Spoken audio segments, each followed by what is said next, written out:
Recently I had the chance to sit down with Sophie Holzman and her son Jonathan, a family that suffered a tragic loss. Sophie's husband Stan went in for a routine surgery on his hip, something that should have left him happier and healthier. But sadly, because of the chaos that's been caused in our healthcare system, it cost Stan his life. The problems began when Stan developed an infection in his hip. And after days of bouncing between specialists, trying a course of antibiotics, looking for help, the wound burst. His family was concerned, so they took him to the ER.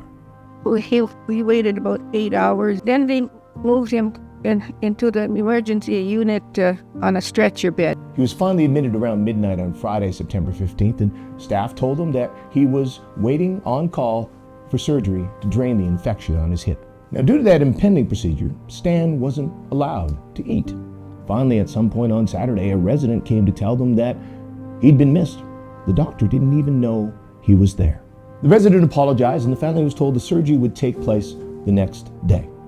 So Stan continued to wait and to fast. So Saturday he fasted all day, and then Sunday again he fasted all day. Unfortunately, the surgery didn't happen on Sunday either. So Stan was left to wait and fast until Monday. Monday, still no surgery, so Stan was finally given a chance to eat. Stan finally had his surgery at 4 p.m. on Tuesday, 4 days after he was brought to the ER. But when Sophie arrived at 10 a.m. on Tuesday morning, Stan was unresponsive.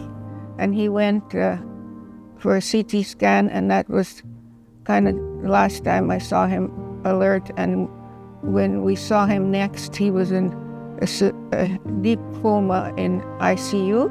Sadly, Stan died of a massive stroke. Doctors say it was likely due to a clump of bacteria from his infection finding its way through his bloodstream to his brain.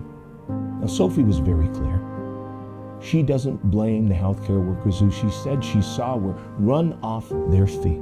You don't blame the healthcare workers? No, I don't blame the healthcare workers. I blame the government for not improving the healthcare system. And Sophie sees no hope in the UCP's plans to reorganize the healthcare system. I'm going to say what my husband used to say when he saw suggestions like that. He says it's like shuffling deck chairs on the Titanic. Stan didn't have to die.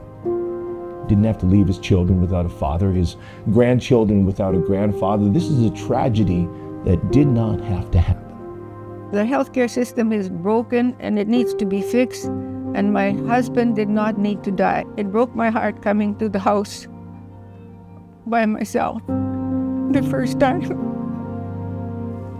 We don't need more chaos, more bureaucracy, more government control. We need real support for the frontline healthcare workers who are working shorthanded, struggling to provide care for people like Stan. We need stability and real investment in the front lines so that Albertans like Stan can get the care they need when they need it, the care that every Albertan deserves.